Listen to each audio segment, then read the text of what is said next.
पोहू न्यूज के सभी प्यारे दर्शकों को मेरा प्रेम पूर्वक प्रणाम। मैं हूं आपके साथ शैलेंद्र भंडारी। आइए नजर डालते हैं उत्तराखंड की तमाम बड़ी खबरों पर। केदारनाथ के कपाट कल भाई दूज के पावन पर्व पर शीतकाल के लिए बंद कर दिए गए। सुबह 8:30 पर कपाट बंद होने के बाद 18,644 श्रद्धालु इस ऐतिहासिक क्षण के साक्षी बने। श्रद्धालुओं ने सेना की बैंड धुनों पर नृत्य किया और हर हर महादेव के जयकारे लगाए। भगवान केदारनाथ की डोली शीतकालीन गद्दी स्थल ओंकारेश्वर मंदिर ऊखीमठ के लिए प्रस्थान कर चुकी है। डोली आज सोमवार को रामपुर और कल मंगलवार को गुप्तकाशी में रात्रि प्रवास करेगी। इस वर्ष 16,52,076 श्रद्धालुओं ने यात्रा की। इसी प्रकार यमुनोत्री धाम के कपाट भी विधिवत पूजा अर्चना के बाद कल शीतकाल के लिए बंद कर दिए गए। अब माता यमुना के दर्शन खरसाली गांव में किए जाएंगे। उत्तरकाशी में जन आक्रोश रैली के दौरान हुए बवाल के मामले में शांति भंग के आरोप में गिरफ्तार सोनू नेगी, जितेंद्र चौहान और सूरज डबराल की न्यायिक हिरासत 5 नवंबर तक बढ़ा दी गई। शनिवार को तीनों आरोपियों को वीडियो कॉन्फ्रेंसिंग के माध्यम से एसडीएम कोर्ट में पेश किया गया, जहां कोर्ट ने हिरासत की अवधि बढ़ाने का आदेश दिया। बवाल के बाद जिला प्रशासन ने जिले में धारा 163 लागू की थी। पुलिस ने 4 नवंबर को मुख्य न्यायिक मजिस्ट्रेट की अदालत में पेश कर तीनों के रिमांड मांगने की योजना बनाई है। उत्तरकाशी में मस्जिद विवाद को लेकर सोमवार को प्रस्तावित महापंचायत स्थगित कर दी गई। प्रशासन द्वारा अतिक्रमण हटाने और बाहरी लोगों का सत्यापन करने के आश्वासन के बाद लोग मान गए। 24 अक्टूबर को जन आक्रोश रैली के दौरान पुलिस और प्रदर्शनकारियों के बीच पथराव और लाठीचार्ज में 9 पुलिसकर्मियों सहित 27 लोग घायल हो गए थे। इस घटना के बाद पुलिस ने 8 नामजद और 200 अज्ञात लोगों के खिलाफ केस दर्ज कर दिया था। तनाव को देखते हुए जिला प्रशासन ने पूरे जनपद में धारा 163 लागू कर दी है। उत्तराखंड में स्कूल कॉलेजों में छात्राओं से छेड़छाड़ के आरोपों पर अब सरकार सख्त कदम उठाने जा रही है। शिक्षा महानिदेशक झरना कमठान ने कहा कि ऐसे मामलों में दोषी पाए गए शिक्षकों को निलंबन की बजाय बर्खास्त किया जाएगा। इसके लिए एसओपी तैयार की जा रही है। राज्य के 16,500 से अधिक स्कूल कॉलेजों में छात्राओं के साथ छेड़छाड़ और शिक्षकों के शराब सेवन की शिकायतें सामने आई है। शिक्षा मंत्री धन सिंह रावत ने इन मामलों को रोकने के लिए एसओपी तैयार करने के निर्देश जारी किए हैं, जिसे कैबिनेट में प्रस्तुत किया जाएगा। उत्तराखंड के 102 नगर निकायों के चुनाव की अधिसूचना 10 नवंबर को जारी होने पर संशय बना हुआ है। निकायों में ओबीसी आरक्षण की नियमावली पर अब तक अंतिम निर्णय नहीं हो पाया है, जिससे निर्वाचन आयोग अधिसूचना जारी नहीं कर पाएगा। ओबीसी सर्वेक्षण की रिपोर्ट के बावजूद आरक्षण प्रक्रिया अब तक शुरू नहीं हो सकी है। राज्य निर्वाचन आयोग के अनुसार 99 निकायों की वोटर लिस्ट तैयार है और बाकी 8 नवंबर तक पूरी हो जाएगी। प्रदेश में करीब 30 लाख मतदाता हैं। श्रीनगर गढ़वाल में कांडा में आयोजित 2 दिवसीय मंजू घोष मेले का समापन भक्तिमय माहौल में हुआ। मेले में विभिन्न गांवों के श्रद्धालु ढोल दमाव के साथ मंदिर में निशान लेकर पहुंचे। अंतिम दिन 15 निशान चढ़ाए गए, जबकि पहले दिन 26 निशान चढ़ाए गए थे। भीड़ को नियंत्रित करने में पुलिस को काफी मशक्कत करनी पड़ रही है। मंदिर के पुजारी ने बताया कि 1 माह के लिए मंदिर के कपाट बंद कर दिए गए हैं। मेले के दौरान विधायक राजकुमार पुरी ने मंदिर में पहुंचकर मां भगवती का आशीर्वाद लिया और क्षेत्र के विकास के लिए पानी, पार्किंग और सड़क सुधार की योजनाएं बनाई। नैनीताल की युवा बॉक्सर दीपाली थापा ने एशियन बॉक्सिंग चैंपियनशिप में 33 किलोग्राम वर्ग में गोल्ड मेडल जीतकर उत्तराखंड का नाम रोशन किया है। आज दीपाली ने सीएम पुष्कर सिंह धामी से भी मुलाकात की। इन्होंने दीपाली की उपलब्धि पर उन्हें बधाई दी और उज्जवल भविष्य की कामना की। दीपाली के साथ उनके पिता रणजीत सिंह थापा भी उपस्थित रहे। इस मुलाकात के दौरान सीएम ने राज्य में खिलाड़ियों के लिए बेहतर अवसर उपलब्ध कराने का आश्वासन दिया। उत्तराखंड को 2024 में होने वाले नेशनल गेम्स की मेजबानी का भी मौका मिला है। इसके लिए 350 करोड़ रुपए का बजट आवंटित किया गया है।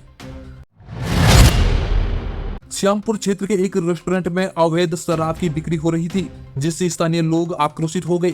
शराब की पेटियां मिलने के बाद लोगों ने जमकर हंगामा किया, जिसके बाद रेस्टोरेंट संचालक मौके से फरार हो गया। रायवाला पुलिस ने मौके पर पहुंचकर मामले की जांच शुरू की है। स्थानीय लोगों ने आरोप लगाया कि क्षेत्र में कई जगहों पर अवैध शराब की बिक्री जारी है और कई बार शिकायत करने के बाद भी कार्रवाई नहीं की गई।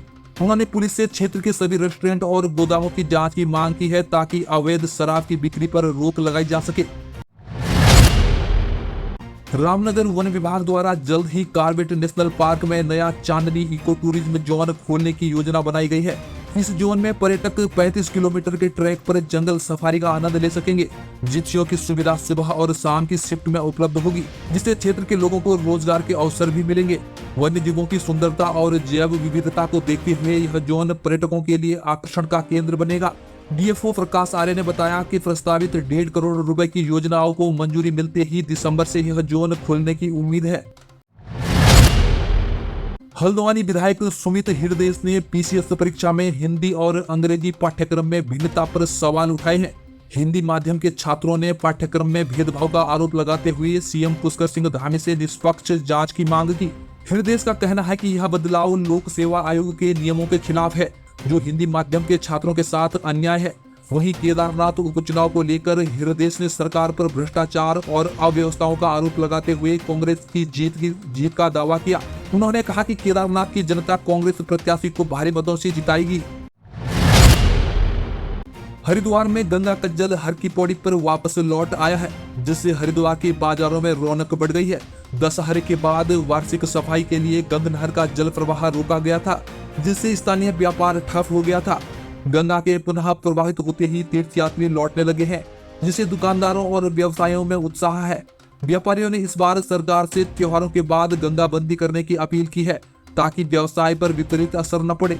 गंगा वापसी न केवल बाजारों की चहल पहल लौटाती है, बल्कि हरिद्वार के धार्मिक और सांस्कृतिक माहौल को भी फिर से संजीवनी देती है। रुड़की के पिरान कलियर के धनौरी गांव के पास एक गुलदार का शव मिलने से क्षेत्र में सनसनी फैल गई। ग्रामीणों ने शमशान घाट के पास जंगल में शव देखा और वन विभाग को सूचना दी।